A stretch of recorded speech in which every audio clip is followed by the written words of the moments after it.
your wings. Yeah, there's Yes. molecular Okay. life. So hello everyone on this beautiful Saturday, still a little chilly, waiting for real summer to show up. But this is attorney Robyn McCoy and attorney Tracey Martin. And we have a special guest, Ed Sarpolus. And this is Political Coffee with Robyn and Tracey.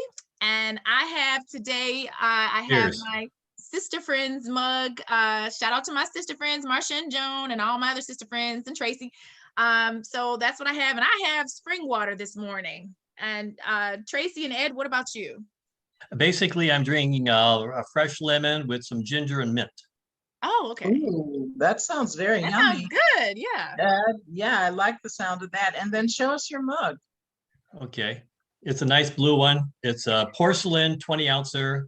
So I can put it in the microwave if I don't have time to do perk the water with the teas and all that kind of stuff. So Okay. Okay, that's a nice blue mug. You're not sending out any hidden messages by the selection of the color of that mug, are you, this morning? Or but the reason I'm wearing the blue, I point the blue because generally I tend to blush when I have two ladies talking to me. So Wow. Okay. Okay. Interesting. Well, I'm in keeping with the blue theme with my mug anyway. I have brought my peace mug, and yeah, it's got a lipstick stain on the front. Sorry about that, but I got a little bit on mine.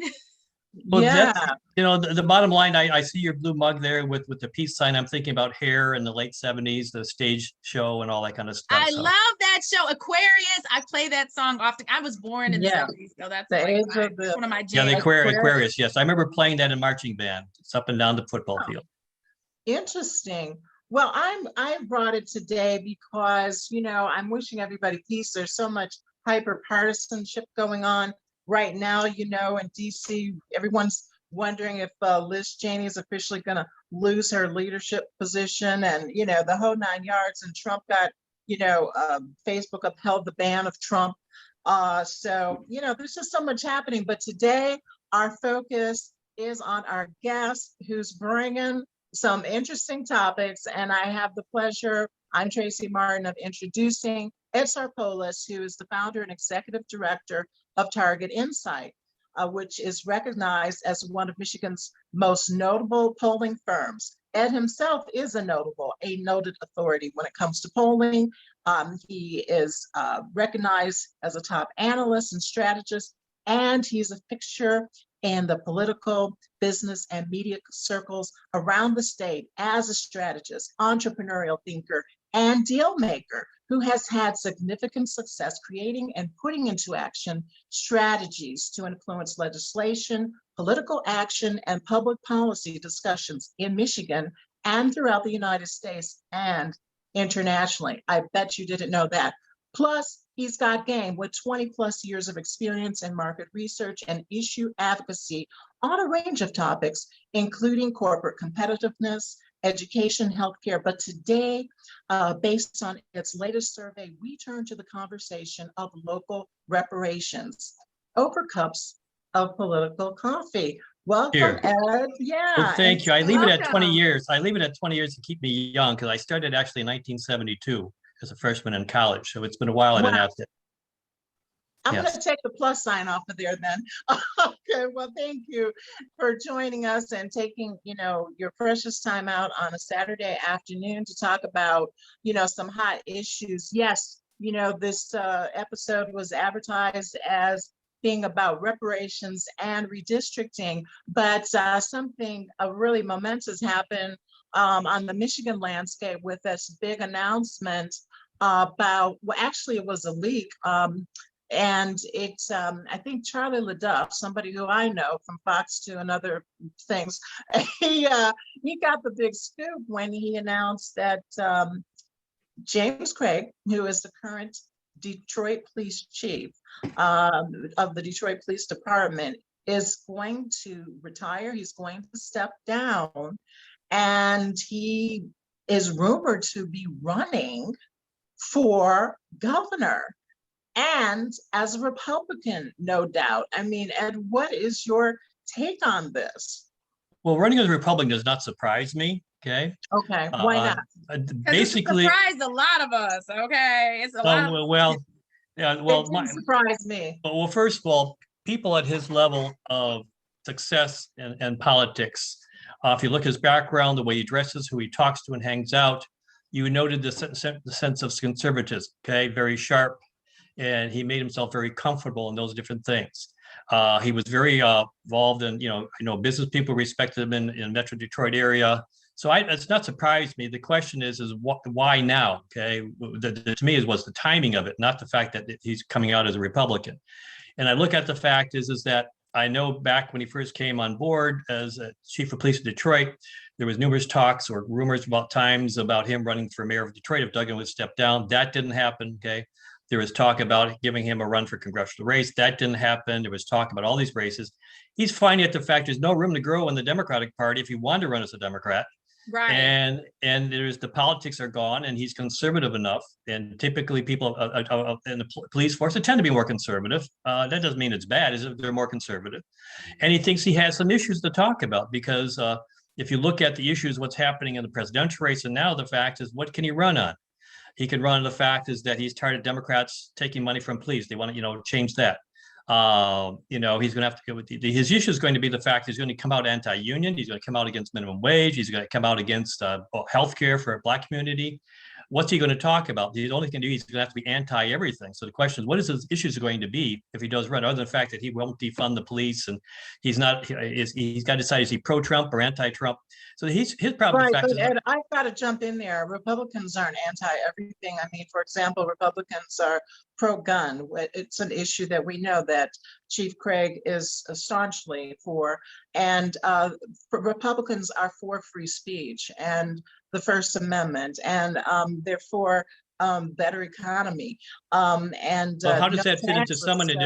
What I'm saying is, in order to win Detroit, the average African-American person is concerned about employment and jobs and healthcare. I agree with you on the amendment. Yes, but running for governor is a statewide office. So it's not just about Detroit. And does Detroit still have that mojo when it comes to the gubernatorial race?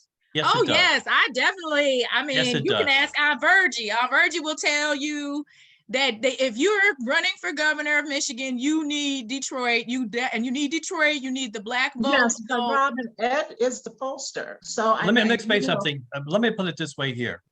There is a good portion, at least 20 to 30% of the Republicans that won't vote for a Black. They just won't. Okay, they just won't vote for a Black candidate. So the question is going to be, where does he make that up? John James tried to make it up himself.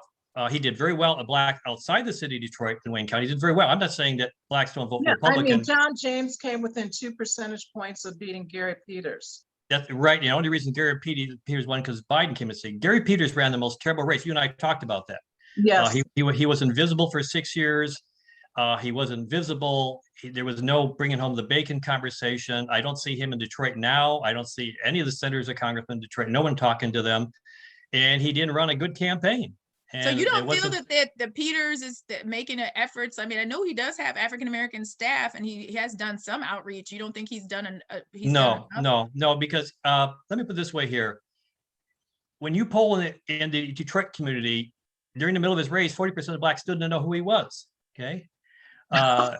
Gary Peters? Yes. 40% didn't know who Gary Peters was. No, but the point being is Malkshar was higher than that. The point being is that where do you see him on a regular basis in the city or in the Black community? Where do you see him on television, Detroit television? Nowhere. Where do you see him at events? Nowhere. Okay. That's been the reason why Democrats have struggled recently in the States, because there is doesn't mean you have to live in Detroit, but you have to spend on time. And Detroit goes back, you have to earn the right to run in the city and you have to earn your vote. And they were taken granted. So bottom line, for 6 years, that's what happened. So this is interesting to me. I heard a pundit, a so-called pundit, I won't say who it is, but say that, the individual compared James Craig to William Lucas, who ran for governor. We've never had a Black governor in the state of Michigan. And, Bill Lucas ran as a Republican. Is very conservative from a law enforcement background. Yes, and I remember him. I just don't think that Craig, you can compare the two other than their law enforcement parallels, because James Craig has sorry to the estate of Bill Lucas, but James Craig has a hell of a lot of charisma. They don't call him Hollywood Craig for nothing. I mean, how would you, compare those two candidates when it comes to a gubernatorial run? Well, I would say from Charisma's side, I would say James Craig has a much bigger persona and charisma. I agree with that. Okay. Where Okay. Bill Lucas's came from is Bill Lucas had earned his stripes in the business community, in the white community, and the Republican community over the years. Because I dealt with him back in my younger years. Okay, and he was very involved, very successful. He became the Republican version of Dick Austin. Okay, but the problem was, yeah. Dick was, Secretary everybody of State. loved Dick Austin. He was well respected for his jobs. Okay, Right. Lucas was building that. His difficulty is some people lose their identity when they switch parties or try to be something that they're not. Okay, you have to decide what are your issues. Because Bill Lucas, I usually work with him. He was the more moderate Democrat. He wasn't a liberal Democrat. But the point being, when you begin switching to go after Republican primary votes, you lose your identity. Okay, and so when Jim Blanchard beat him, because the fact is that Bill Lucas couldn't decide who he was. Well, but I think you don't think that James Craig, like I know I do programming on what to do and stop by the police, and I've gone to I went to an event with James Craig with the children, and Yes. he's very charismatic, very engaging. And I will say this, I have friends in the Detroit Police Department and in the Wayne County Sheriff's Department. They say that James Craig is a better boss, that he cares about his employees. He has compared. They were talking about the. I don't want to talk about the late sheriff, but they said that that James Craig cares about his employees and his staff, and that makes a difference. It does. Does he have to do? I know you were talking about things that he's going to have to make decisions on. Does he have to go that far? Can he just be a moderate Republican and still be caring about Black issues and defund the police and Black health care? And can he still do that as a moderate? Isn't there? I mean. Because not everybody has to be a conservative Trumpster. Well, remember the fact, it's how does he get through the primary unless the Republicans clear out the field for him? It's not an issue what he can do in the general. My initial concern, can he get through the primary? Okay. I agree that you have to run, as Nixon said it best, you run to the right in primary, you run to the left for Republican middle, and when you're in the general. Okay. He's going to change. James Craig is going to have to do the same. For example, is that if I were Governor Whitmer right now, I would want to have a primary coming for forced activity in Detroit. So voters have to decide, because here's something else Craig has to worry about. Redistricting. I know you didn't want to bring in redistricting right away. Every time there's redistricting, their turnout in Detroit almost doubles. Okay, from the previous elections. Why? Also, it does get people into the process. Right, because they want to who the new state rep is, who's the state senator is going to be, who the new judge is going to be. So the point being is, so if Democrats work hard to saying, I need you, who do you want for your state rep and state senate? Okay, remember, they're going to maybe be voting straight party, like they always do. Yeah. Okay. Right. And so the question is, trying to do away with that. Yeah. So the question is how does Craig run in the primary? Okay. Because if he doesn't take on the Trump issues in the primary, he runs for the moderate, which is I think he's great in the general. I think he could cause Whitmer a lot of problems. The problem is, what does he do in the primary season, especially when there's going to be a high turnout to be sure for example, African Americans will be pushing hard to save their Senate seats because they may lose a Senate seat. They're going to save their House seats. Okay, they're going to be a battle for congressional races. The Democrats will be working that city like crazy to maintain. Wait a minute. Are you saying that Chief Craig couldn't make it out of a Republican primary? I mean, look at this field. You've got a bunch of B-listers. Ronna McDaniel is like the biggest name who hasn't committed to a run for governor.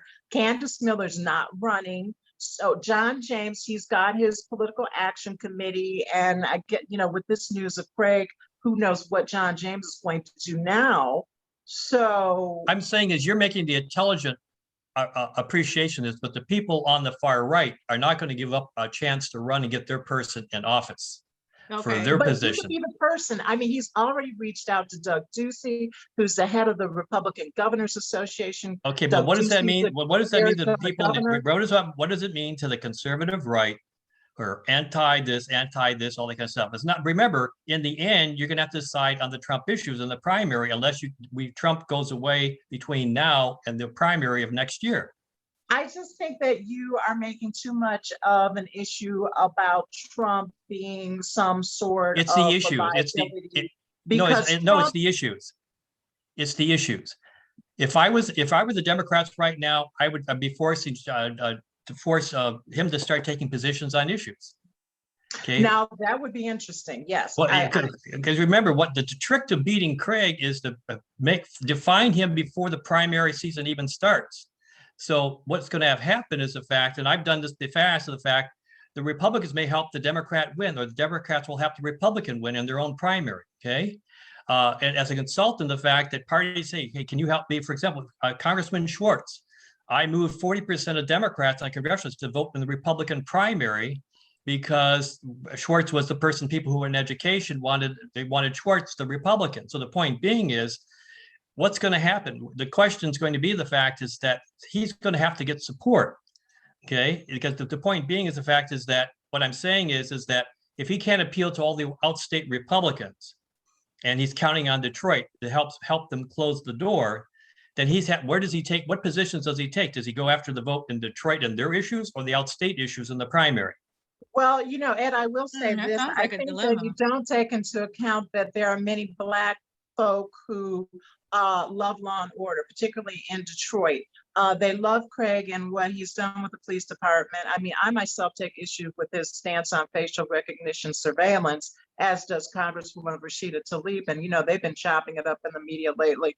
But they love law and order. And, he has a lot of crossover appeal. Oh, I agree with you on the law and order thing. But I'm saying that the fact is, in the end, what positions he's going to take that's going to appeal to the person who's looking for a job, who's looking for help in healthcare, where he's going to help with education, where is he going to take those positions? Law and order is only one piece of the board. Every poll I do in Detroit, okay, the issues are becoming more personal than they are crime and drugs, okay? It's more about them and their family. 40% of the people in Detroit live below poverty, okay? Right. 40% of business in Detroit closed that were Black, okay? Right. So the question is, when I was doing a lot of work in Detroit, and people says, well, Detroit's the center of, you can't vote for this candidate, you can't vote for this because there's so much crime going on. And Detroit says, well, there's already crime here. Getting this is going to change it. So the question is, I agree with you on I'm not trying to dispute what you're saying is, my job is as devil's advocate. Okay, what if I were consulting James Craig right now? What would I be doing? Okay, I'd be looking how the Democrats, how would I define myself? They would force him to define himself way to the right now. Okay. Okay, the question is that he'd have to work with Republicans to clear the field. Okay, because if he has a tough fight, then the fact he's going to have to take stances that he does not want to take until the general. Okay. Interesting. What did you that's where I'm coming from. I think he's great. I think he should run. I think he's a good challenge. I'm trying to look at the fact is, okay, what does he need to do between now and then? And I'm curious, what did you think about, I know that there's been tension with Chief Craig and Kim Worthy about, Chief Craig is basically like, we're arresting people, locking them up, but then with the pandemic, Kim Worthy and the Chief Judge Kenny, they've had to release people so they don't get COVID. And so there's been concerns about, Chief Craig is like, I'm locking folks up, and then you guys are letting them out, and it could spark an increase of crime. So what are your thoughts about that? Well, Craig he's on both sides of the issue. And the other times he went after Kim Worthy for being too tough. Right. If you're as attorneys, you know that for a time, Kim Worthy is really strong on things. So Kim was that Craig was say back off. So that's a give and take on that issue. Okay. Okay. But on the same token, you start bringing, I agree with you on the issue, but the same token, one of the biggest fears in Detroit right now is amongst people, I can't get a job because I have all these felonies on my record. Right. You got the clean slate program right now. You have a candidate running in the 6th council district, running on the fact that he succeeded getting through the Detroit's clean slate program. Now he's helping others get they clean up their record and become he's got a family and kids. Okay. Are you talking about Hector Santiago? Yes, I am. We had just interviewed Hector. Yeah, we just interviewed Hector. Yeah, and I do expungements. I'm actually working with people. I represent people who are getting their records. Our friend Judge Thomas. That's how. Well, I've helped sponsor some 30 events for her over the years. Through my nonprofits. What I'm saying is, Santiago is something that I think is an example of what people are saying. The fact, I learned my lesson, and I have 2 kids, and I've got a family. I am home. Okay. Right.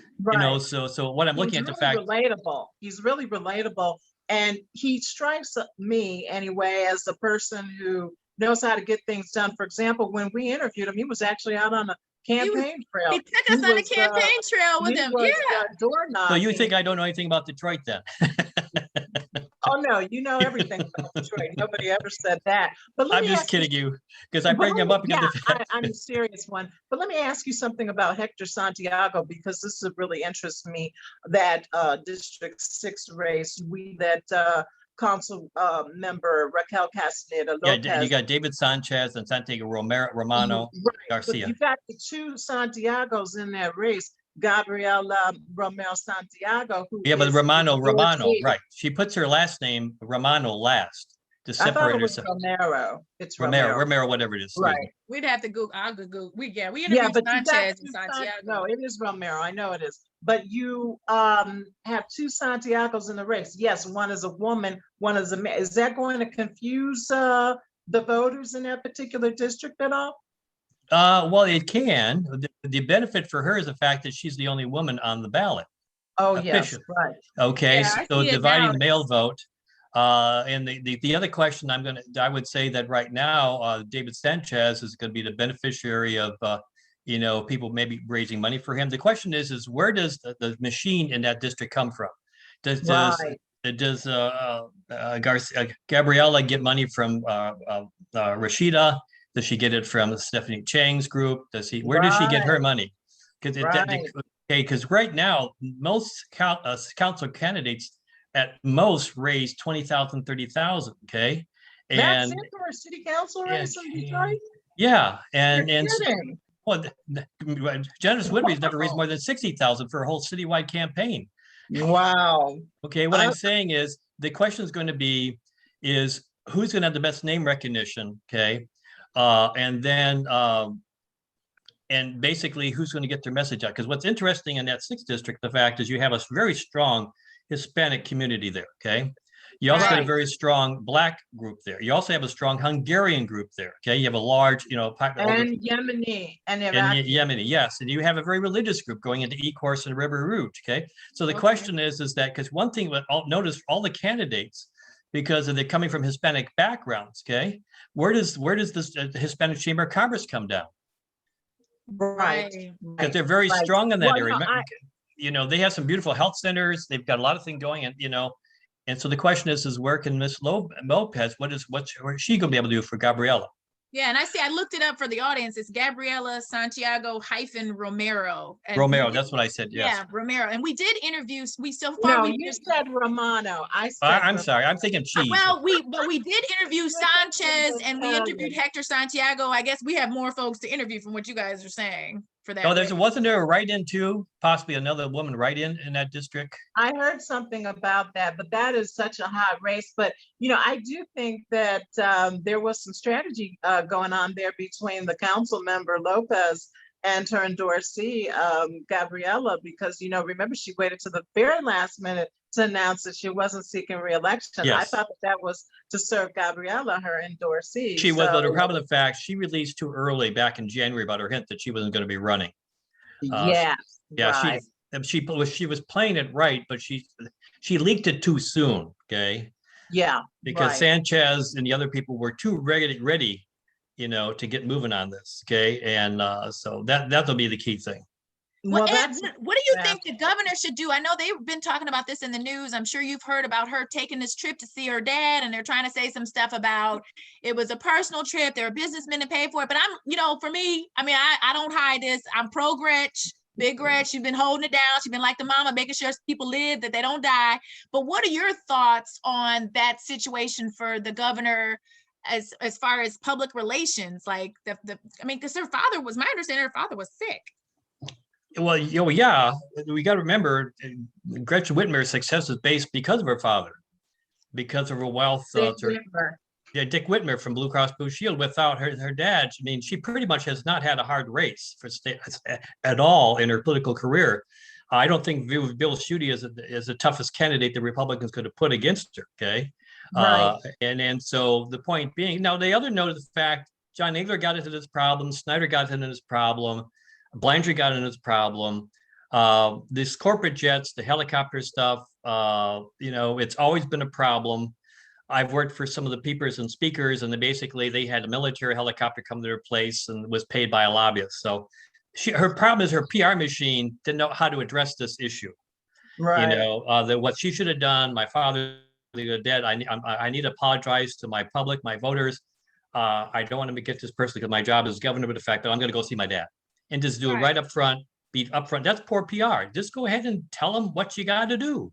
Right. Don't hide it, because Yeah, a lot of because people can relate to that. Going to see their loved one, their dad or their mom who might be on their yeah, deathbed. it's getting the sympathy of it. Okay, I mean the point Right. being is the fact is Sympathy card. that's her PR handlers, that's her office handlers, not helping her. She's got all these expensive friends, corporate people working with her. In fact, where's the PR on this? Because in fact, Make them work, Big Gretch. Make them work. Yeah, I agree with you that was messed up. But I got a burning question about this Chief Craig announcement.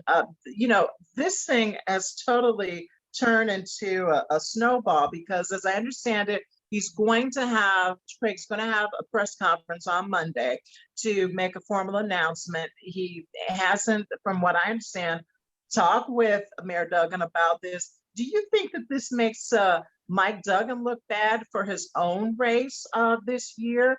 You've got a police chief who you appointed is, going to be seeking the governorship and is running as a Republican and challenging your Democratic colleague. Tell it, because he's gonna need Governor Whitmer's support. So tell it, Tracey. Go ahead. I'm sorry, Ed. Here's where I'm going on. The fact is that this is a two-edged sword. If Duggan's correct, obviously, until he's officially gone, he's going to, thank the chief for his years there. And at the end, after he's gone, then you go after all. I'm so glad we got to get a new person. We got to get things working again. These are the problems I've been seeing. He can take on that issue now because he doesn't have to. He can start bashing that department and the people that were running it. Okay, once Change the narrative. He can change the narrative really quick. And remember, if he wants to help Whitmer, that's the best thing Duggan could do. Okay. After he says all the nice things, look at McConnell said nice things about Biden, but as soon as everything got going, everything changed. Duggan can do all the niceties with Sheriff Craig, and then all of a sudden it can change overnight. And all of a sudden, Chief's going to have, remember, once Chief's gone, unless he's got the money, he's going to have to find somebody like Trump. Where's your bully pulpit? Because now you're no longer the chief. Okay, and then if Kim Worthy likes Gretchen, then Kim Worthy can go after all the problems she had with Chief Craig. And she does like Gretchen, okay? She's like with the Gretchen. With Gretchen. I know that. Okay, yes, I helped her out. Our team helped her out get through this last primary season because of the fact of all the soft money coming in to take her out. But the point being, so I know who her level. All I'm saying is this: if he asked, everybody's going to play nice until Chief Craig is gone. Okay, then after that, it's fair game. Okay, he's gonna be lit up. He's gonna get lit. He's gonna get lit up. I don't know. And if you ever want to see woman with the temper, you just think Kim Worthy. She's got the best temper in the world, man. If she's going after you, she's going after you. Okay. But Ed, I think a continuing foil for Chief Craig will be Congresswoman Rashida Tlaib. She's a member of the squad. She's got, national attention, international attention. And these two keep chopping it up and going back and forth on these different issues. He's going to continue to do that because I heard that he was thinking about challenging Rashida Tlaib, for that congressional seat. Now he's, headed on the gubernatorial track. Because he realized from polling that he couldn't win in that seat. Okay. I mean, we've tested him before. He was not going to be there. The issue is going to be the fact this allows Duggan to see we're going to get in. Look at Duggan to sway this whole thing. Duggan can get Gretchen effect. We're here to protect the police force. Gretchen can already get in saying we're going to be sure we're protecting the police force. Remember, Bill Schuette pretend he owned the city and crime and everything. This gives Gretchen and Duggan a time to opportunity to secure their future in the city on strong and protecting the police and crime and things in the city. Yeah, if they play their cards right. But that remains to be seen. So wow. Because you got to remember, remember about almost 10 years ago, there was an FBI report in the city showing the fact that the city needs to double its police force. Okay, that was never publicly released. So the fact there's a lot of things that Duggan could talk about. Gretchen can talk about, and they could take advantage of that between now and the Republican primary to take away the issue from Chief Craig. Because remember, unless people side with Rashida, it's a non-issue. Yeah, well, it's great for headlines. It keeps his name out there. And frankly, I was not shocked at all to hear that Chief Craig was going to be running for governor and as a Republican, because, well, I've got a lot of Republican friends, and my phone was blowing up yesterday, actually a couple days ago, and but it wasn't confirmed. And this is where I'm going with this. Chief Craig had been on Tucker Carlson's show on the Fox News channel all these times talking about, the issues. And so I took that as a signal that, hey, they call him Hollywood Craig. He's in the headlines, but this is on a different level. He's going to make an announcement about a political run. He's tired of being in Mayor Duggan's shadow, and he wants to spread his wings. He's been the police chief in Detroit for 8 years now. And like you said earlier, this is a moment, It's a moment. And here's something else that you were not aware of the fact. I've had a chance to talk to a lot of the people running at the top of the city ticket, that large city council, city clerk, and mayor's office, because they're seeking help on the race and stuff like that. Right. And all of them have been approached by Republicans offering them money to run. So I don't believe that it's unnatural to believe that over the last several years that there hasn't been entrees from the Republicans to Chief Craig. You got to remember the Michigan Chronicle was a big help to the John Engler years. Okay, John Engler gave millions of dollars to the Michigan Chronicle. John Engler did. Well, because remember he gave him money, millions of dollars. Right. Yeah, remember that? All of a sudden, how did that paper get so much? All I'm saying is Republican newspaper endorsing Republicans. Because black business people that are Republican in the city have probably been quietly moving Craig along off the record, encouraging him, making them feel high and mighty, fluffy. Because if they're done with John James, and how do they casually move John James out of the picture? They got to find somebody new. So all of a sudden they start grooming. Remember, with Congressman Schwartz, we groomed him, the team of almost for 20 years before we got him to run for Congress. Okay, so I got to believe that that the same thing that happened with Craig. Since he's become chief, and once they saw that he's a solid person, he's been being groomed by the other side. He's been groomed by Republicans. They've been grooming him. Okay, the same thing with Warren Evans. Okay, most of his money for his first race was from Republicans. Okay, wow. So there's always this grooming that's going on. So we keep forgetting. Chief Craig didn't wake up one day and say, "I'm now a Republican and I want to run." No. It's been grooming. It's been nurtured. Right. It might be in his nature, but he's been nurtured. Okay? Well, this brings to mind something else. You talk of grooming, and I don't know if you said this offline or online about John James could be done politically, which I hope is not the case, because I admit I'm an admirer of John James. Well, I like it. The question is going to be is this: can he swallow his ego and take a step back and restart at something that less than governor or U.S. senator if he can't make it at those two top posts? Does he run for county executive? What about John James being on the ticket with James Craig? Is that not enough of diversity on the ticket? Could two black men? They would need a woman. Could two black men? Well, Robyn, you could run with them. There you go. I am for a big Gretch, okay? So it don't even look. My dad's an independent, but I am a Democrat, okay? I'm a card-carrying Dem, okay? Well, so what? You wouldn't have to do much as lieutenant governor. You just look, you can just look smart and do your work and go home. Yeah, I've been working since I was 14 years old, so that's not even. I know you're going to be looking smart. She is smart, I know. I'm just kidding her. That discussion. But answer my question, please. Is it, can that not happen with two black? Well, my concern with there is a case we will be testing how far is Michigan come in being colorblind. Okay, that's my fear. It's not an issue of running two people running. Okay, the question is colorblind. Even John Engler wouldn't write it, other than posthumous. He already switched to have a woman on the ticket. Okay, so the question is that who do you run? Okay, now are there some black women judges and other people in position? Yes, there are. Okay, I know Republicans are trying to encourage Linda T. Tarver to run for Secretary of State next year. Okay.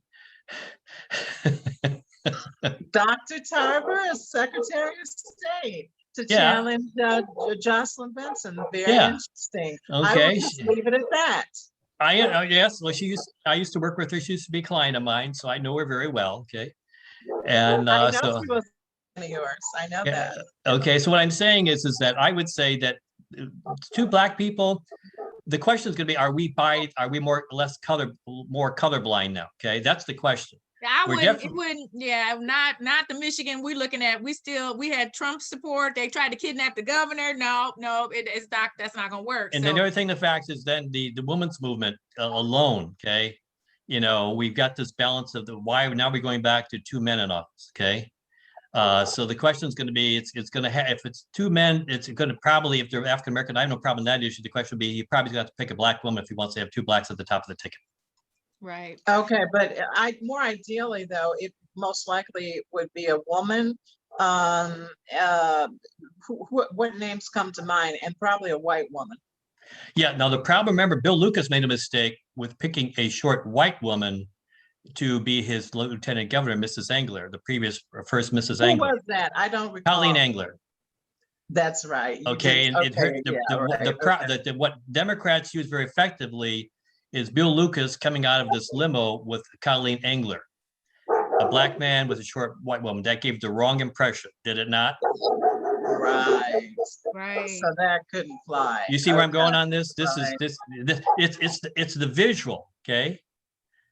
It's the visualization. How would that look? It's still about the visual. It's all about the visual, because if you look back at some of those when it comes to pictures, race. yes, if you see a black man and a white woman, what's the perception? Right. Well, but Gretchen and Garland, they were able to get in. Yes, but that was the last minute. That's different. That's different, okay? This is something being planned up front. Okay, there was a big debate who was going to run. Remember, Gretchen was not having troubles. The numbers were polling that she'd probably win out against Bill Schuette. There wasn't that issue. She had a weak challenger, okay? If she had a very strong challenger, then Garland could be used against her, okay? But because Schuette was not liked very much, okay? So the question is that if you got 2 strong candidates, then the person of color may have an impact, okay? So if Jeff Craig is very strong and Gretchen's strong, then who the VP lieutenant governor could be very consequential. Interesting. Right. Well, I know we want to talk about reparations, but before we do the reparations, I wanted to ask Ed, well, we got him here. What do you think about the whole Liz Cheney thing? Like, what are your thoughts? I think, from someone who spent his life consulting on politics, working in politics, I think that she knows that she was going to have to step down. But I think a woman there is a person of principle. She's a very strong background. I think she takes after her dad and respectability. Her future is still strong in the party. She'll grow. She'll move on. That's what I thought. I don't think she's for a lot. Remember, between her dads and her people that she knows, she's not going to be. Her voice will not be shut out. Right. If she doesn't stay in Congress, if I was Biden, I would bring her into administration if he gets another term. I mean, you look for people like that who. Because when you look at what she did during the presidential speech last Thursday, okay, here's a person reaching out. What I'm saying is that she already understands politics is business; it's not personal, okay. Right. And so the point being is that if you understand, if she understands she's about business, I could see would be not odd to have like Biden's done with McCain. The daughter, okay, right, to point her in a good position, because she's already shown that she knows respect, she can do business, and she can keep it business-wise, not make it personal. And that's what she's been able to do. So I think in long term, she'll be quite successful. I could see her running for president down. I said that last week when Tracey and I were talking about that. I said I wouldn't be surprised if she ran for president. Why? Because she's too short? No, because she's too short? She's way too short, and there's other issues. But interesting though, before we close out this discussion, and I sorry for the barking dog, that's my German Shepherd Bella in the background. I don't know what's going on out there, but and I'm let him speak. Maybe Bella wants to get in the conversation too. No, she's too busy barking at somebody, but apologies again. But I do, before we close this discussion out on Craig, there was a poll, and it was in the Detroit News, that said that a majority of likely Michigan voters, 58%, said they approved of Whitmer's job performance. This was a February 3rd poll commissioned by the Detroit News. But the survey found that Whitmer is potentially vulnerable because the plurality, 41%, said they plan to vote for someone else for governor in 22, and with 39% saying they would support Whitmer for re-election and a crucial 20% said their answer depended on the candidates. And it was a sample of 600 registered voters with a margin of error plus or minus -4. 4 Yeah, percentage well, points. here's What the do you point. think? I've said this many times over the last year, okay? And I've said it talking with you. Once COVID goes away, what does Gretchen run on? Right. Gretchen's key to winning electorate is that some level of COVID is here between now and next year, because she didn't win on the auto insurance. She didn't win on fixing the roads.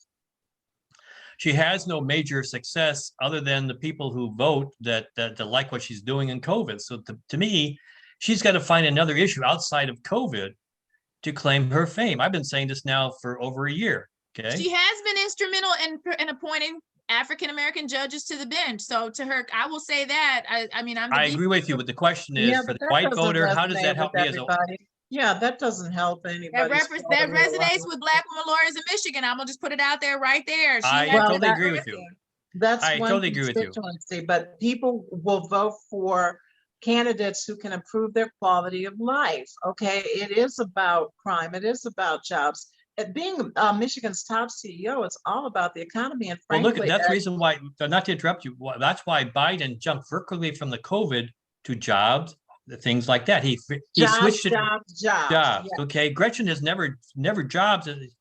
Her only message has been COVID, and she claims some success with the auto insurance, but there was no success. She lost all the Republicans won, and she's gotten nothing on the roads. So what is her? She's another Governor Granholm with her success pad. What is she? But she does have juice with Biden, so she does have the potential to tap into his plan for the infrastructure and to get jobs here in Michigan. And guess what she needs? Then what she has to do? She has to become a band leader and start marching through the state of Michigan, talking like Biden, trying to jump up jobs and guaranteeing jobs. Okay, basically she seems like she's fenced in. You don't hear much about on the street. It's like she's another Gary Peters. Where are you? Yeah, it does seem Like that way. you're not visible.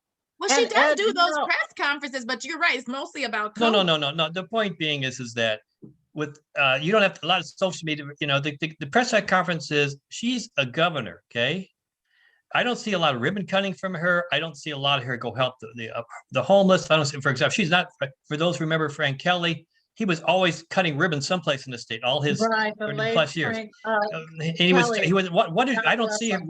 What's her once a day or once in a week visit to something, how she's solving problem, helping people out, or no, doing something. She's on TV on MSNBC. She does a Joy Reid show and CNN and stuff like that. But that doesn't help you out. No, well, that is, and I would say, I think that I feel, we could have had another governor during this pandemic, and a lot more of us could have died and sick. I've had relatives that have died and been sick, and I do appreciate what she's done there. Even before the pandemic. Your relative, what if you got sent to a nursing home and you ended up dead? Now that's an issue that will continue to plague Governor Whitmer. Well, Republicans it has done for Cuomo. Well, the Republicans already have a lawyer team already investigated to get stuff on her on the funeral, on the care home. Right. They're already spending money. They've already got a law firms they've already hired lawyers, and they're already doing that. Okay.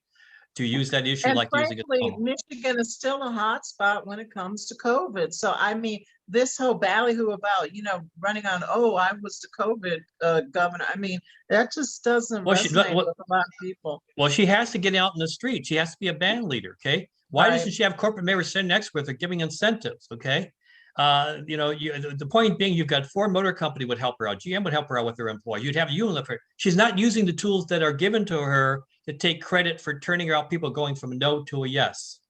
Right. Okay. And she's not using, who's her PR department? Who is her communications director? Who's her strategist? Who is, she doesn't have a Dennis Muchmore for Snyder. There's not a Rick Weiner, at least before he left for graduate. Previous governors had strategists on their staff. Who's her strategist? Are you available for hire, Ed? Are you auditioning right now? No, I don't know. I know everybody knows the fact is I just say how I feel and what I see. Okay, I don't do auditioning. Okay, I flunked too many auditions. I'm too short. But you don't have to do auditions. Ed, because your reputation and your resume speaks for itself. But one last thing before we move on with Craig. This is an observation of mine, James Craig. Hollywood Craig, he's everywhere. He goes on the Fox News channel and makes national headlines, and everybody knows who he is. I myself think he got the moniker Hollywood Craig because of his long time in LA, which I think was significant. Right. But at any rate, where I'm going with this is this. For all that we know about James Craig looking real sharp, you know, in his unis, as they call them, I really don't know anything about him personally. I don't know if he's married, if he has children, you know, is he a dad, a grandfather? Well, you know, I he don't reminds know. me, what he reminds me a little bit of Dennis Archer Sr. Right, And right. okay, that once you got to know him on the outside of his public life, it wasn't all that perfect. Okay. Oh, Well, I just okay. know from my friends that work at the Detroit Police Department, they hold him up in high respect. They I say know that that. because you don't always have that as with the police chief, where your employees Well, think that's going to be you really care his about plus. What I'm going to say is he'll get like a lot of Republicans get endorsements from the police departments or the police officers. Okay, and so he will if he doesn't get it, then the fact he'll probably not win. But he has earned that respect. I talked about charisma. I'm not denying all the kind of stuff. The question is going to be, this is like the Wizard of Oz. Can you follow the path of the yellow brick road? Okay. And is every brick going to be in place? What's going to hurt him? Okay. Because when we start talking, he's a great. He's not. With my concern, the fact. Okay, we already say he's a great candidate. He's super okay. So the next thing I think is being in politics in my life. What are the things we have to do to take advantage of this opportunity? We got to get off cloud nine, come down to earth, and build a plan. So I'm not poo-pooing his run or his race. I'm trying to say is okay. My point being is as I go forward, the fact, yes, I think it's exciting to see him run. I think he can be a quality candidate. He's done the charisma. He's done everything as a fact. So to me, as a fact, what are the roadblocks? Remember, Right. Bill Schuette thought he was going to win outright. Okay, you know, all these people have had. We're going to be this. Okay, all these you know, people. You know, Benny Napoleon, pardon the late sheriff. Thought he was going to become the next mayor of the city. Okay, it didn't happen. Okay, Tom Right. Barrow. How many times is he going to run for mayor? Okay, you know, so all these people have Well, great. this is his what, 5th time in 4 elections? Yeah, per Russell. Yeah. Well, the Wow. point being, we have a lot of good people, but what does it take to get to the next level? Okay. Right.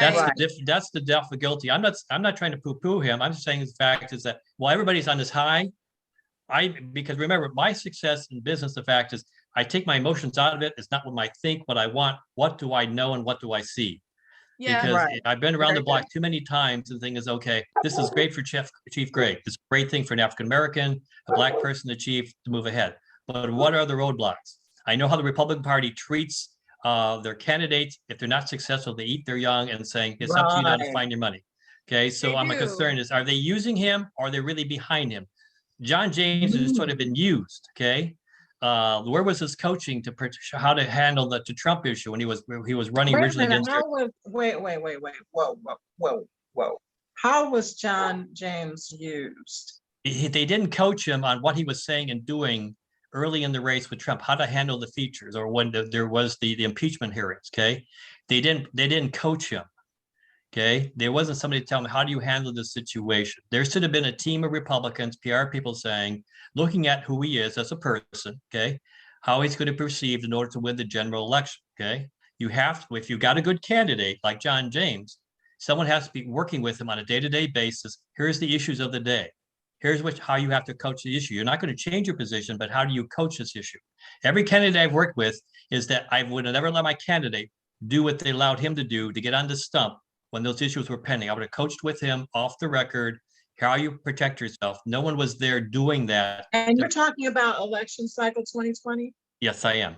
Because I don't, you know, it's true that John James did not win that Senate seat, but he came within 2 percentage points. That's thought right. That's because of Gary thought he Peters. did What a I'm saying is, yeoman's job. right. And frankly, there are many Republicans who believe that John James was a true winner because of, well, Well, you know, I the hope whole you're not. election business. Yeah, So, I don't agree with that. I think that, I would say this. I mean, I actually, Ed, I share your thoughts. Like, I feel the same way with Sarah Palin, that the way they brought Sarah Palin in, they did not groom her properly. And then they're going to blame everything on her. You're going to bring somebody in, you need to bring them in and train them and make sure that they know the lay of the land. And then you're going to just dump everything on them. That's just, well, I disagree with both of you. Again, I think that John James did a fantastic Well, job. you're entitled to your within, opinion and belief in it. What I'm 2%, just saying is I think 2 he percentage points. You cannot discount that. yes, You- but if he was for an handled properly, incumbent- an yes, but incumbent senator. I know, but the point being is there are things that they could have done to help him get through those 2 additional points. And that would have made the difference to get him over the hump so that he would have been a guarantee to win. That's what It you're saying. separated himself from Trump, because remember, he never learned how to handle his separation from Trump. He went from 100% Trump for the one race, and then he switched to something else, to close in middling. The Right. point being is you cannot change position. You just have to change how you present your issues. I always tell my candidates, I've worked for right to life people and I run for pro-choice people. I says, never change your position, but you got to learn from, like we talked about this before with Bill Clinton. He never changed his position on abortion. He just told people, says, I'm not pro-abortion, I'm pro-choice. You and I have the same goal. We want to stop women have to make that decision. He didn't say he was against choice. He just says that we have the same goal. Women don't have to make that decision. They didn't give. It's they all didn't about make- messaging. I mean, for so- the audience, Ed, I feel like you're teaching a class. You need to be teaching classes on this, okay? I've done this before. I've done 5-hour classes with people because to me, when I look at somebody who's good in quality, okay, yes, I pick scabs off everybody because that's my job. Because my job is to find out what's weak in the candidacy to predict elections. But John James was not guided through some of these hot issues. Okay. Okay. How did he handle the issues on crime or on issues on healthcare or all these things? They needed to coach him, because if he learned how to explain the position, the fact that he wouldn't have got boxed in, he could have kept Peters more on the defensive.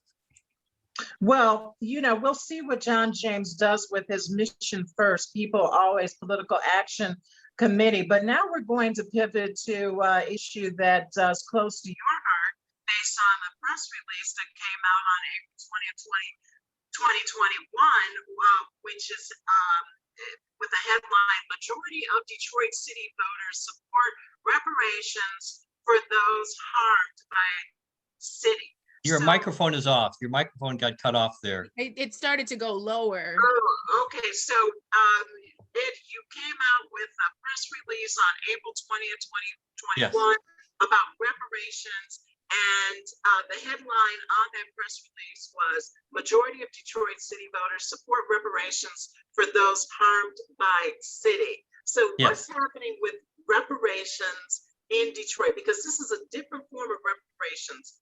You call it local reparations. What's it about?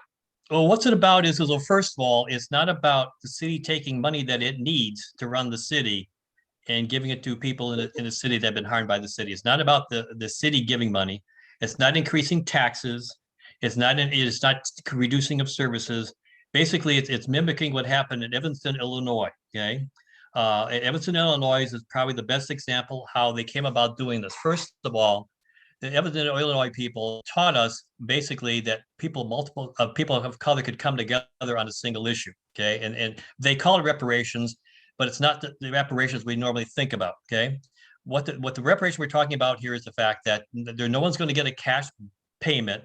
Okay. They're not going to get money in their pocket. The purpose here is those people who have been harmed, most likely people of color, which are African Americans or Black people in the city, whether it's because of the Black Bottom, okay, when that community was destroyed, whether it was a destruction by what happened citywide after the riots in '67, whether it was the excise taxes overtaking, or it's the way police have handled the unfair practice of the police over the last number of years. Okay, so they're harmed. Okay. In the poll that we did, 72% even of white people think that the Black community has been severely harmed, extremely harmed by the excess taxes they've been paying or paid from 2010 to 2016. Okay. And the argument back to that is the fact is, well, how can you expect the Black community to improve their neighborhood with the money that they had extra they gave to you in taxes? So the reparation here is the fact, can we come up with a way, or the people supporting this issue, can we come up with a way to help repair the damage done? Okay, the reparation portion of it. Okay, so in Evanston, Illinois, They're looking, I think, raise over probably a 10-year period about $10 million. I think the biggest award is going to be $10,000 to improve something on your home, infrastructure, your neighborhood, that type of thing, to better the community or better yourself through this grant. Okay. In the city, I think there's been some conversation that there may hopefully the same, maybe a 10-year period, maybe $25 million for maybe a grant of no more than $25,000, okay, to do the same thing. Okay, and the purpose here is the fact that it can help everybody. So if a Black person has been harmed because one of the issues we've talked about, if he betters his home in the community, that may help all the homes on the street, whether it's property values or improving the neighborhood. If someone got $25,000, couldn't they help? They could help the whole community improving their homes in the neighborhood. So this is improvement by taking some benefit. Now, the goal here is the fact, I'm assuming they're looking, considering, remember, you have to get this on the ballot. They form a commission is going to study how about doing this. Okay. The conversation has been, the evidence model was putting a fee on the sales of cannabis over a short period of time, 10 years, 20 years. Okay. Okay. And use that. And that was the money to be used on that. Like Evanston, it has to be to the betterment of the person's structure, their home or themselves or their neighborhoods. It's not a free for all, here's a cash and go buy a new car. It's none of that. This is about betterment, not buying a new car. Okay. It's Well, so like what? I mean, if you have Black U.S. descendants of slavery want to go buy a new car, that's on them. I mean, the bottom line is that the IRS is not going to let you get the IRS regulation. They're not going to allow you to get a cash gift of $25,000 or $10,000 without taxes or some other things coming in. Of course, you have to pay taxes, but I mean, this way here, they're not having to pay taxes because this will be a grant program. Well, what do you say to some people who say, and I'm not knocking this in any way, shape, or form, I am too playing devil's advocate, but what do you say to people who say, well, what you propose is, nothing more than a housing voucher program, and it's not going to help all Black people because all Black people don't, need a house. Well, if I only have a bottle of water to give water to 10 people, should it mean I not give the water to 10 people because I can't give water to all 1,000 people that are going dry? Excellent point. Touche. Right. I like that. Yeah, I agree. like I think it's a good start, but I am a professor at EMU and I teach a class on law and the African American experience, and we've covered the general concept of reparations. Ta-Nehisi Coates, the case for reparations. I've made videos about it on my Robyn Legal. So we've discussed HR 40, and I believe there needs to be a study. I mean, we're well overdue for federal. I know you said this program that you mentioned, they don't want to give just cash, but I feel like it should be cash. It should be land. My 5th generation grandfather was a slave. So I feel on the federal level, I mean, if you study about Native American culture, my background is cultural anthropology, they talk about money that have been given to Native Americans. So I feel on a federal level, reparations are overdue. But what you're talking about, I would also obviously be supportive of that because most of my clients I represent, I do criminal, family, educational, juvenile. You just see when you come to Detroit, it's such a depressed environment, and it shouldn't be that way. I mean, we have so much potential, but it's Mike Duggan wouldn't agree with you on that one, Robyn. Well, I mean, where are you downtown? I'm talking about in the hood, in the neighborhood. You're going. Well, I will tell you this, but I do when I come to Detroit because my family came to Detroit in 1890, and I have my roots here, and I spent a lot of time in Detroit, 1 or 2 days a week in the city myself, and I'll probably be in Detroit tomorrow for some things. But I do have to say that when I do people Detroit, I take them throughout the city. There are glowing examples of revitalization. Okay, you can't say that there isn't. Okay, whether it's Livernois Corridor around 7 Mile Road, if you go on the east side of Detroit, most people, when I talk about Detroit, you mean there are $1 million homes in east side of Detroit? Yeah. Absolutely. I says, they've been there for years. There are a lot of homes that are worth $300,000. They're been clean. I says, is it perfect? Is it equity? I says, no. But don't say that there aren't parts of Detroit revitalized. Okay, not just up there in Palmer Park. I'm thinking all over the city. And I look where I lived up in the different parts of the city. You do see things take regrowth. Okay, you got to remember the city of Detroit's bigger than almost a whole state of Rhode Island. Okay, it's a huge city.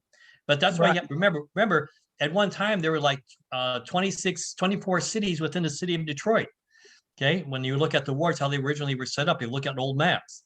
So like Houston brought in a lot of money from, Detroit brought all these communities together, but there wasn't the funds to keep it going.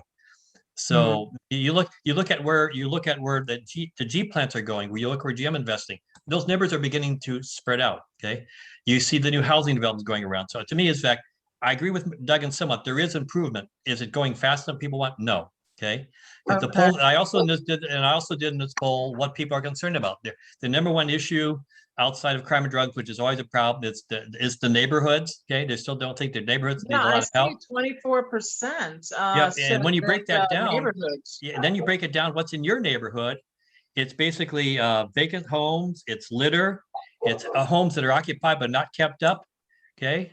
And those are issues that they're concerned about. Remember, it's their personal life. Okay. Because in the end, people says, if I grew up in Detroit and I like going back to Detroit, in fact, grandparents say to live in the city, do my kids want to come and see me where I live?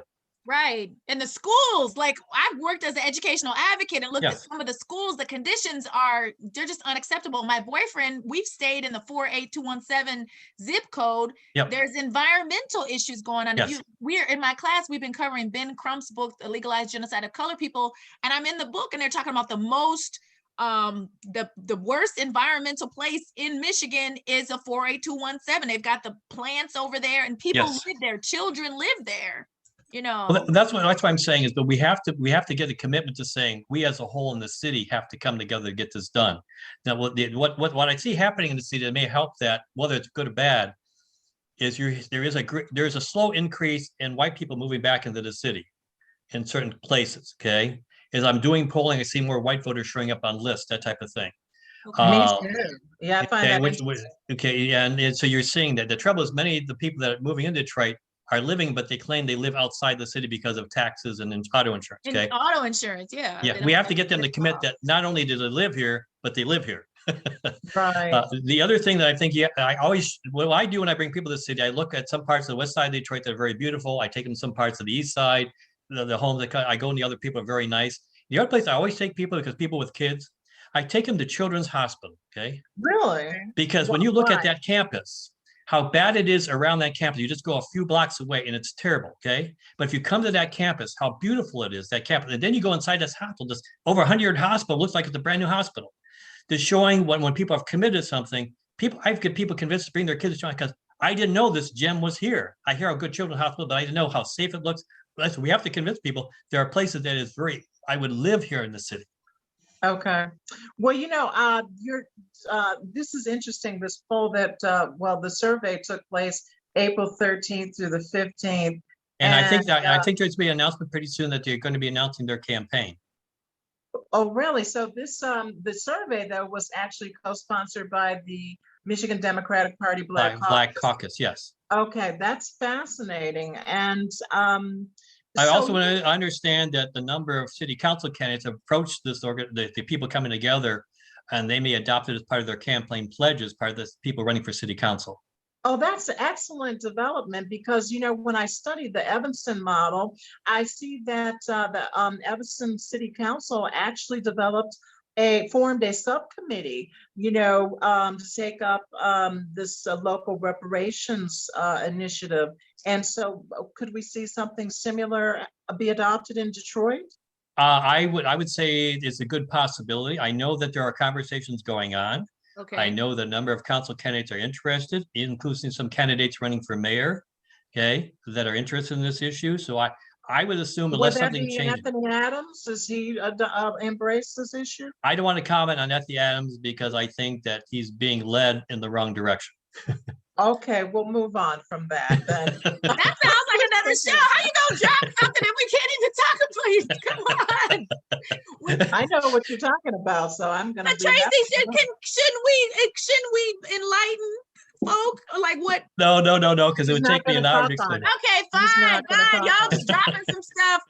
Folks, stay tuned. We're gonna probably have to bring Anthony Adams back, okay? So he. And remember, I called you Robyn and Batman because I remember the same time they leave you hanging by your toes. Yeah, that's true. That's all the time we have now. We'll see next time. And in all fairness, we Chief Craig can come on here. Mayor Duggan, we've invited Mayor Duggan, the governor. So it's like people get. When I'm so disappointed on is that even though I didn't get a chance to reach out to Chief Craig, and I'm sure he would come on Political Coffee, is that Charlie LaDuff, he beat us to the punch, with this big scoop about Chief Craig running for governor and as a Republican. So, well, kudos to Charlie LaDuff, Well, Charlie, I will have to give credit to Charlie because remember, he's the one that got himself a job with the old Cobo Hall for counting ballots, absentee ballots, election night. So he was there. Yeah, I So remember hearing about that. yeah, Okay. so the point being, the fact is that he was the one that could tell you exactly what was true or wrong for us. So, because Charlie's underneath very conservative in a lot of issues. Okay. Yeah, yes. And so the point being is, in fact, he went there intentionally because he's somewhat of a Trumpite in his own way on certain things. Okay. And but the point being, if he was there, are they cheating? Are they doing something? He was there. He was helping out the system. He knows whether that truck showed up with something and dropped something. He knows he was there at those hours. Okay. He was in charge of a division. Okay. So no, he doesn't know everything, though. He doesn't. I know, but I know that Attorney Taylor I would be remiss. He said that Charlie came out and interviewed him about the house where Ayanna Jones was Right. killed, and that there was some misinformation put out there by Mr. LaDuff. Which again, Mr. LaDuff is welcome to come on and talk about it. But well, remember, Charlie Taylor. Charlie writes his own press releases and he writes his own show. Okay, so yeah, he's got a great show. And incidentally, Robyn, that article that you speak of that ran in Mother Jones actually won an award. Charlie LaDuff won a major award for that. And actually, I was the one that set that whole thing up. I know, I'm aware, and I'm not saying anything about you. I will tell you this is the fact. And Yes. Mr. Taylor constantly talks about some of the inaccuracies in that article, and I've invited Mr. Taylor to come on. Take it up with Charlie LaDuff. Maybe I have invited Mr. Taylor to bullshit hour, and I've invited Mr. Taylor to come on and clear up the discrepancies. So he is welcome to come on Political Coffee or I think Robyn you should, let me Legal. put it this way here. I've been on his show. I've been brutal on him. I've got his shirt. And he and I actually prayed on his show at the same time. I didn't watch that back. Wow, really? You prayed? Yes. So the point being is he can take it. I threw punches at him. I've been kind to you, Robyn, and to you, Tracey. I'm just kidding. But listen, we're both lawyers. I know we're lawyers, so we know we can be scrappy at times. But Ed, this has been great having you on. And while I've been here, I've been looking up because we're in real time and everything. Right. I've been looking up Chief Craig. I see he was born in Detroit, was in the U.S. Army, went to Cass Tech, and then it says he joined the Detroit Police Department in '77. It says he was here from '77 to '81, and then it says he went from Los Angeles to work for the LAPD for 3 decades.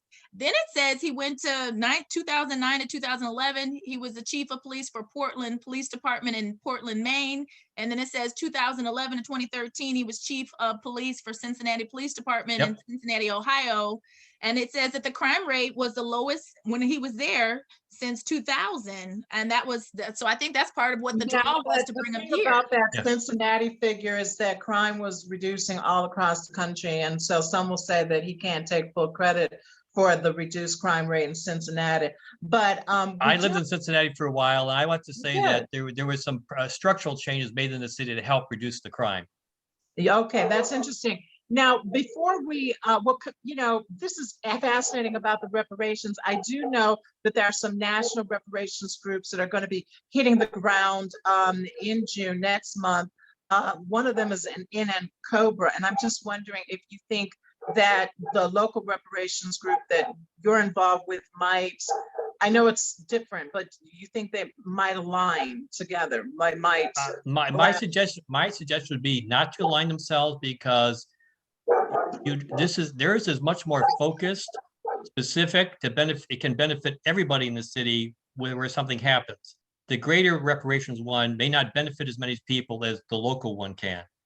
Because the greater one, if that's Mama Joanne Watson, that's part of that. If they get reparations across the nation, that's like 50 million but the one is more relatively immediate. The other one is more long term. Okay, that's what I'm like. So right now, because right now I want to focus on what I can get done right now. Okay. Because if I focus on, if you get lost with the long term, no, they cannot get tied to two different things. You have to focus on your message. We need something to happen today. So the It's like you're answer running would for be office. no. You're not going to be hooking up with the national people who want this national reparations, federal reparations through HR 40. Because then you have to defend it. Then you have to defend Right. the national thing. You don't want but you have to be. For example, when I'm running for office, every candidate wins because Joe Biden said what I'm going to do the first day in office. Okay. He did. Okay. Freeman Right. Hendricks lost because he didn't tell you what he was going to do the first day in office if he wasn't going to be mayor. All he said, we got rid of Kwame Kilpatrick. He didn't say what he was going to do the first day in office. So Okay. you got anything in politics is what you're going to do the first day. Okay. Getting Okay. talked to the national one, that's what it's not what people need today. Right now, what's on top of people's mind, I don't have the money to pay my taxes because I was overcharged my taxes. You're going to help me Right. do something in my community. That's immediate, solves the immediate problem. It's immediate gratification, immediate help. Okay, that's what you need I to would focus. say it's you're saying it's not what they need. They would benefit if you had cash reparations, land, not have to pay taxes, a free education, but it's just like you said, it's not something there's too much resistance. It's not something that would just happen overnight. Yes, Right. I think we still have to solve people's general perception. Remember, in our by poll, not all Blacks supported reparations for people in the city. No, I Right. find that fascinating. Which Yes, is why we need critical race theory throughout the nation. I mean, I don't know if you guys have probably heard the headlines of that case that was where there was a racist incident, and then they were talking about the need for critical race theory, and then they had somebody come in the school board and say they don't need critical race theory, and I'm just like, again, as a professor, I've taught Black, white, everybody needs and a background in anthropology. You look at it from a world perspective. The more you know about other cultures, the better you're going to do as a nation. We're competing with other countries, but you go to Europe, people know 4 languages. I mean, here people barely know English. It's like, come on. Well, the other thing that I find, and I want to be PC here if I can, a lot of times when I'm involved in community get-togethers, and I'm probably, pardon the expression, the only white person in the group. Some people say, well, that other person, they're not really Black because they don't know their history. They don't know what's going on here, why we feel the way we're feeling, which goes back to what you got to be taught. Like my concern was when I did the survey, did any people remember Black Bottom? Okay. Okay, right. So did that come up? I mean, did that resonate? Did people, did it click on for them? Black Bottom. What's surprising enough, there was enough people because most voters in Detroit are relatively older. Okay. Okay. So there, 60% still supported the Black Bottom issue, not as high as 72, which was more close into the other end for the tax issue. What I'm saying is there's still enough people remembering Black Bottom. So That's when I'm talking to Black people, the fact that a lot of times when I talk to younger Black people, I says, well, why is this all happening? I says, why did these people, white people, when I said, because I said Blacks in Detroit grew up voting for white people. Okay. They're used to vote. So I said, you got to understand your culture, your history. You don't know your history. Okay. Right. And I talked about this before. I said, when I grew up in Detroit, I thought everybody lived in Detroit, downtown Detroit, were from India or Pakistan. Because we had a lot of Pakistan Indian students back in the late 50s and 60s, and they all stayed downtown. So if I go downtown, it says, why are all these Indian people, Pakistan Indians living here? Okay, I thought that, I didn't understand it. Ed, that's a great segue to redistricting because, communities of interest, because redistricting is really heating up in the waning moments. So we have about 20 minutes. I know that the ICRC is going to independent, redistricting commission. Thank you. They're going to be holding a series of in-person town halls, if you will, here to get feedback from people about drawing these lines. And I know one of them will be in Lansing on May 27th, and 2 of them will be in Detroit on June 15th and June 17th, respectively. The one on June 15th will be at Wendell Anthony's Church Fellowship Chapel, and the one on the 17th will be at TCF Center. What is happening with redistricting in Michigan? We know that we're losing a congressional seat. So where is that seat going to be lost? What's happening? Here's the problem with what they're doing, okay? Okay, what? This is all eyewash, okay? Until they put their rules together on how they're going to draw the lines. All right. All these community hearings. I did this. I've been doing redistricting since the early 80s. Okay. Wow. Okay, Okay. so I've been doing this, okay, and it's a possibility that I'll be, I haven't signed a contract, but I'll be doing redrawing of the city, of Chicago's council districts, okay, there's a possibility. Really? Oh, Yes, okay. because I did them 10 years ago, okay? What I'm saying is, until they tell you how they're gonna draw the line, what rules are they gonna follow, they can't promise anything. Right. Okay, because if they do promise anything, they're going to be sued. For example, I doubt they're going to tell you in these meetings the fact that you're probably going to lose another black Senate seat. I doubt they're going to tell you the fact you may lose 2 or 3 more black representatives in the House of Representatives. I doubt they're going to tell you the fact is that they might not be able to keep 2 whole black seats, 55%, 57% black. They're not going to tell you that in that. Okay, they're not going to tell you when you're in Detroit the fact. Well, at Grosse Pointe, the fact is Grosse Pointe says they're a community of interest. They don't want to be part of a Detroit district because they're interested. They want to be part of Macomb County seat. Well, are they going to tell the Grosse Pointe people you can't be a community of interest because the fact otherwise we can't make a black seat in Wayne County, so we're going to lose a seat? They're not going to tell you that. Right. Okay, right. so the approach that I've been asked is the fact I've been asked to work with a group of people in Detroit across the state, and I've talked about this before. That put out example plans of what the commission may be able might draw. There's no rocket science to this. There's no need a PhD to draw these lines. You just have to understand how the process works and how you follow the law. Okay, so the fact is, so like when I did Chicago stuff, I presented 6 or 7 plans, and then we showed which one was most likely to win in court, and that's how we ended up coming up with the plan. Good Okay. analysis, right? Okay. Secondly, the fact that when in the 2010 process, I drew more black seats for the black community than the Black Caucus did. Wow, that's okay. So what I'm saying is, I'm glad they're educating, but are they really going to say what the rules are, what the boundaries are? What are they going to be? No, they're not going to get into that because the fact they're going, for example, remember, community of interest remember to me, community of interest is the eye of the beholder. Okay, there is no commitment. And it's a nebulous term. For example, we say BLM, Black Lives Matter. Well, in Michigan, we need BRM, Black Representation Matters. Oh, okay. I like that. Okay, because there is no BRM. There's no BRM in Michigan. There's no one fighting to ensure that we don't lose black state house districts. There's no fighting for state congressional districts. For example, because they gave it away 10 years ago. The Black Caucus gave it away so they could get their Senate seat. They didn't care about another black seat. Okay, I look at Sylvia Santana. In order to create a seat, she has to occupy maybe Dearborn. Well, the Arab and people in Dearborn don't want a black from Detroit in her district. She could lose her Senate seat. So she could be. We may lose Senate seat as a black woman in the Senate. Okay, and what I'm saying, that's what has to. That's what I can talk about. They have to be ready for next year. Well, the point being, a lot of this stuff I could draw. It would take a couple of weeks. This all could be done in 2 weeks. This is not rocket science. Okay.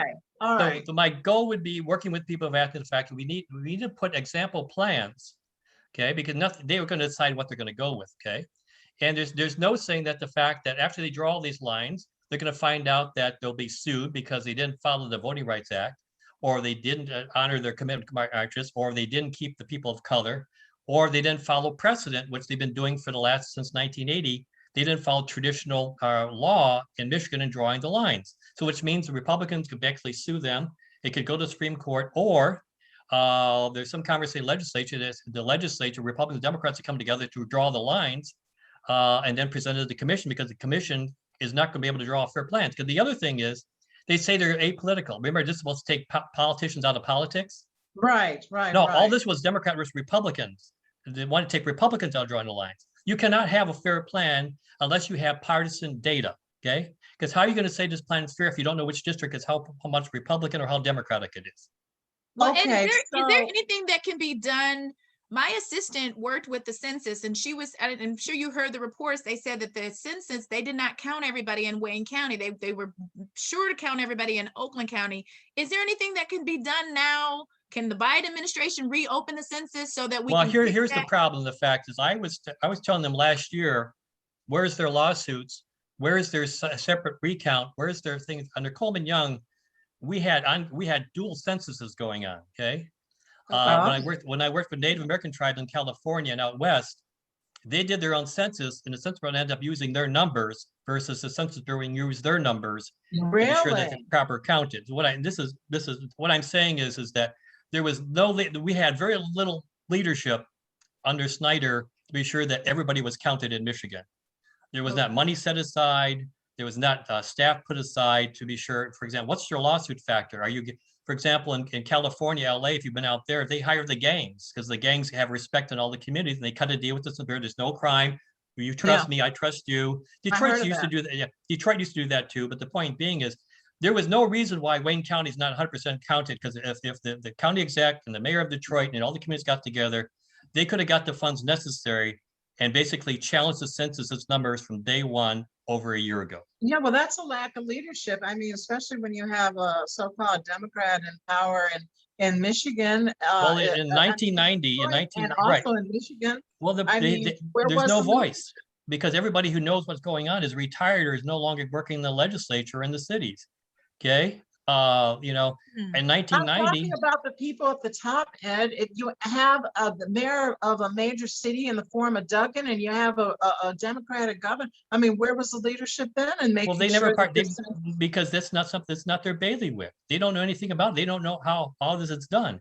In 1990, when I got a copy of the Census Bureau form going out, I was at a conference and I went and reminded them and said, you had no questions about African American or Black on your census form. I took the time to read everything. Mm-hmm. Okay. Well, I mean, in concept, the whole voters, not politicians movement that resulted in the Independent Citizens Redistricting Commission. That was partisan politics. Okay, to prevent gerrymandering. But now it seems a little messy because, yes, you do have this nebulous term, communities of interest. And, what I find interesting is I didn't realize that in Kent County, there is this large Latino population. It's growing every day, and they want to make sure that they get, tagged as a community of interest so that they have. I've dealt with that, and I dealt that. Representation. I've been dealing with the Hispanic community since 1986 in Grand Rapids. I helped draw lines there. I dealt with the Hispanic community in Chicago. Okay. Okay. In Kentwood, we basically formed joint committees where Hispanics and Blacks came together and agreed on a common district if they couldn't make one majority or the other. At least they were whole. Okay. In 1990, we worked with the Hispanic community to work together on drawing lines in Detroit for them to represent the Hispanic community. The difficulty is both sides have to know what the law is. In Chicago, the Hispanics were outspending the Black community on lawyers and everything. Well, luckily for me, I brought in and showed them the fact what the Hispanics was trying to do to them, and the Black people were able to protect their seats and not lose them, and gave the Hispanics what they wanted. But the point being is, there is no coverage. The largest community of interest is the Black population. Second is the Hispanics in certain areas. Okay. Well, it depends on the area. Yeah. So bottom line, that means you can't do what Grosse Pointe wants. You can't do to keep a certain city whole. If you want to do that, you can't do what they're saying. They can't. For example, if you talk to the people in the UP, their Traverse City belongs to them.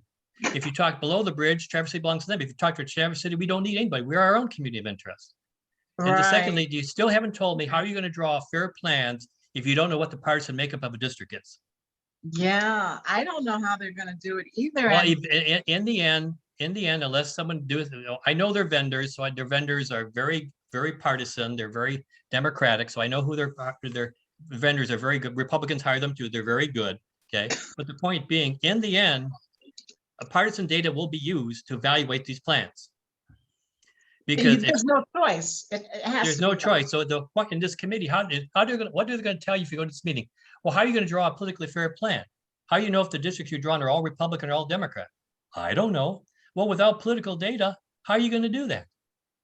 Right. And, speaking of another group, the what they call Bangalatown and Hamtramck, they want to make sure that they get their representation.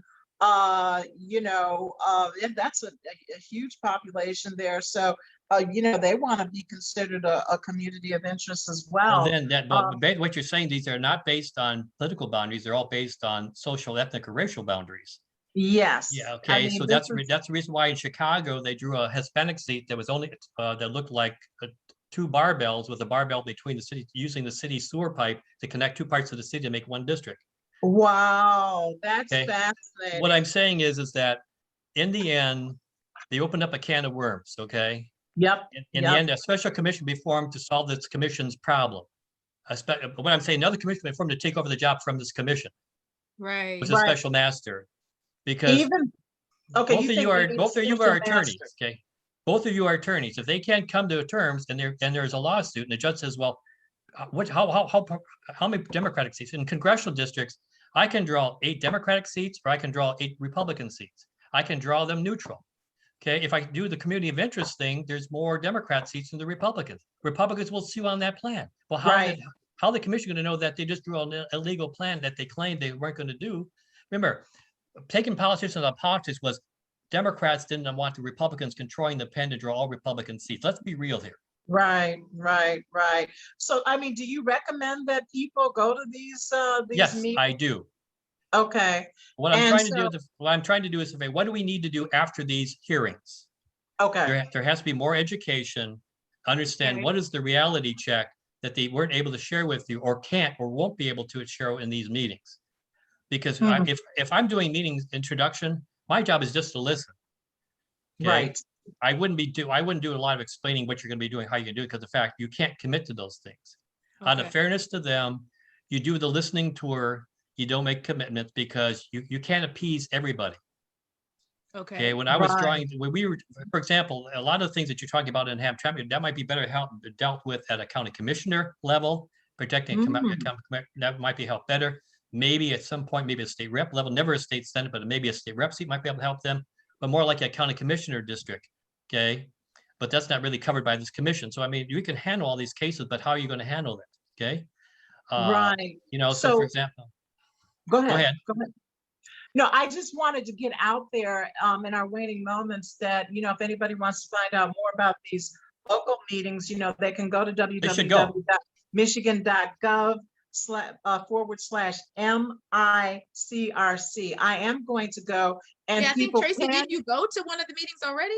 I thought. Well, I'm connected with Voters Not Politicians, so I go to these meetings online to get practice drawing the district lines. But these are in-person meetings that are happening Tuesdays and Thursdays. There's going to be one in Lansing on May 27th this month, and in Detroit on June 15th and June 17th. The one on the 15th is going to be at Fellowship Chapel on the west side of Detroit. Great. That's Reverend Wendell Anthony's church. And then on June 17th at the TCF Center in downtown Detroit.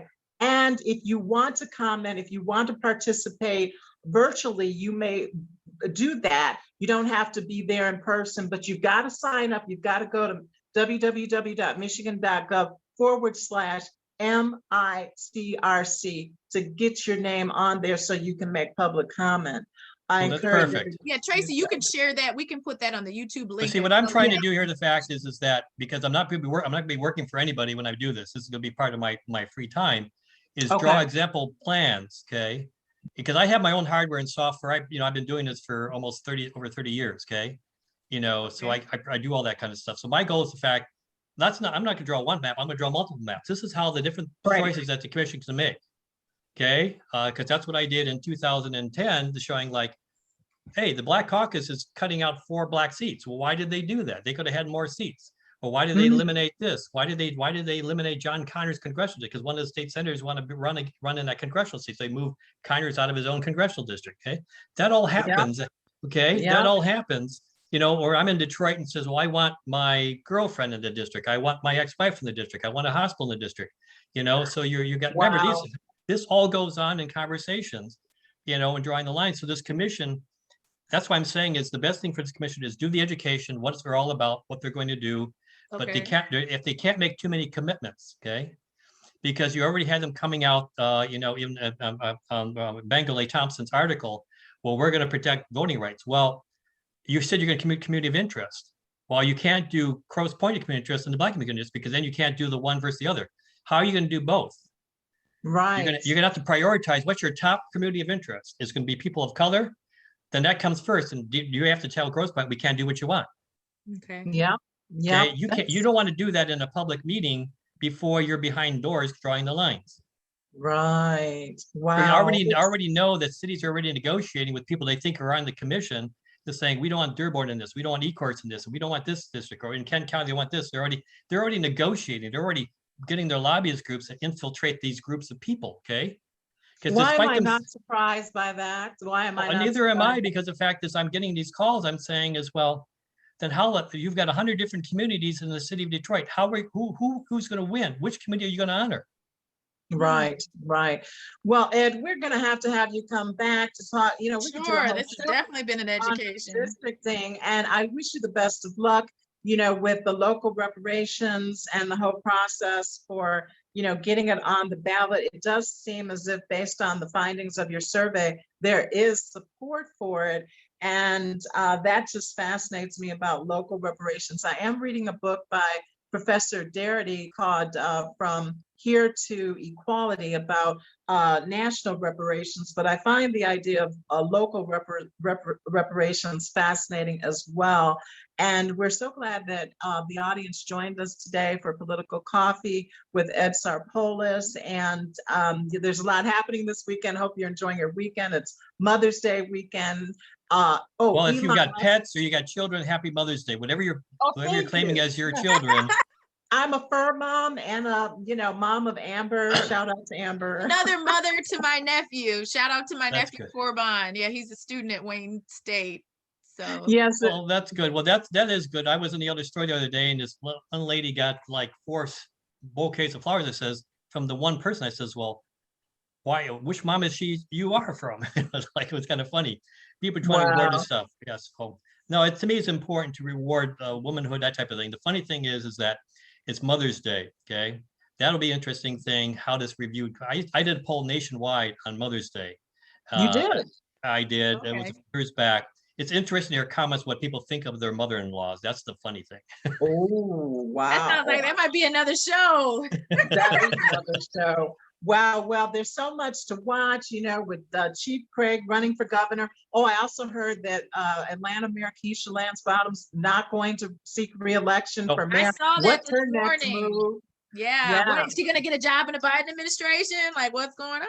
Oh, yeah. Well, here's something else for you here's something you want to show. The fact is, what is Warren Evans' future? Okay. Okay. His fine wife going to say it's time to depart, or is it time to stay on? I know that there's some significant people already talking about running for county exec. Really? Yeah. So there'll be a good Warren Evans thing. What is he willing to commit that he's going to run for another term or not, or is he going to hint or start whatever type of stuff? There's a long-term possibility. We hear that Debbie Stabenow might be stepping down before the end of her term. Yeah, I've heard that. and she's. I heard that. And yeah, I heard that. And Debbie Dingle might. Supposedly is already lobbying to get that position. I heard that she might be appointed. And, as to the issue of redistricting, I heard that Monroe County might go into her district and District 12. Because, well, I will guarantee you the Republicans would not want that to happen, and Debbie Dingle would not want it to happen. Really? Yes. Can you tell us why? Why? Because even Congressman Congressman John Dingell did not want Monroe in his district anymore. But he did have it at one time. At one time, it was very moderate and was willing to vote for Bill Clinton. Okay. Okay, I see there. Right, gotcha. Okay. Yeah. The reason why you're hearing this story about Monroe going to Dingell, because whoever's telling this, in fact, that's one way to get rid of Wahlberg, because he needs that county to make it a Republican district. Tim Wahlberg, right? Yeah. That's why you're hearing this push for Monroe. Debbie Dingle would not want Monroe County. She will say she'll take whatever, but no, Dingle. If I was Debbie Dingle, I'd be lobbying against it. Okay. Interesting. Oh, yeah. So well, anybody who's telling you Monroe, is everybody saying push Monroe into Debbie Dingle's district? That's lobbying the fact that they want to try to get rid of not Mark Wahlberg. Tim Wahlberg. Tim Wahlberg. Yeah, I'm just thinking about his. I'm talking about right. Yeah. Just remember that. Yeah, it's Wahlberg burgers. Right. I am. They're pretty good. I still eat meat. I'm a flexitarian, so. That's okay. But just remember, when you hear Monroe County go Debbie Dingle, that's the one to have a strategy. The fact, how can they get rid of Wahlberg's district so they can get that as a Democratic seat?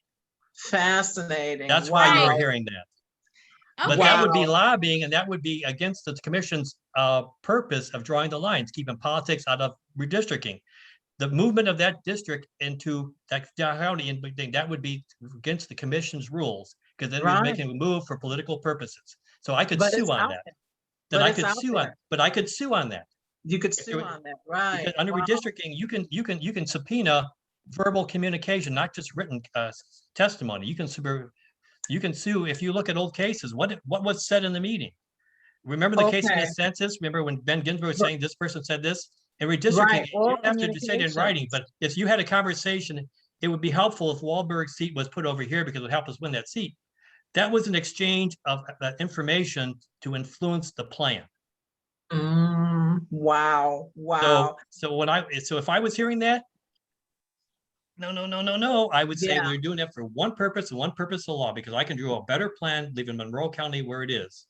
Well, I'm definitely hearing that. And Ed, you have got to grace us with coming back, Yes, come with back. more of your fascinating insights and expertise. I always love talking with you, and I could talk with you for hours. I enjoy your about questions this. and your input. No, because to me, my mom told me always be a sponge. You absorb others people's thoughts and mentality and issues because they're always more intelligent than you.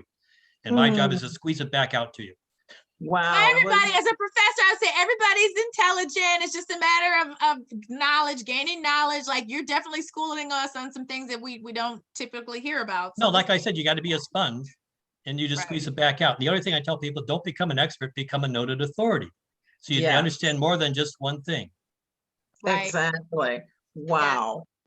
Well, folks, Thank this you, has been Ed. Political Coffee Thank with you. Robyn and Tracey and our special, wonderful guest, Ed Sarpolus. And this has been a very engaging and enlightening conversation. So check us out, like us, subscribe. We're going to be on YouTube, Facebook, eventually Instagram, and also we'll be on Twitter. We're actually on Twitter right now, you guys. That's what, if you've been seeing me do some stuff, I've set it up for, we're on our Political Coffee Facebook page, the Twitter, and we're on the YouTube right now. So, So you're already picking up Trump's base then, I understand. oh my gosh, I didn't say that. Okay. Well, we're open to everybody, but you don't forget, I am a card-carrying Democrat. Okay. Okay. Be a sponge. Be a sponge. This And sponge, watch out for the space junk, the Chinese death okay, rocket. I know. What the hell? Like, whatever. Just go hide in the basement for the next couple of days. That's Yeah. true. Okay, see you later. Thanks, you guys. Ed. Thanks, Happy Robyn. holidays. Have Take a care. great weekend. See you next you. time. Bye-bye. Bye.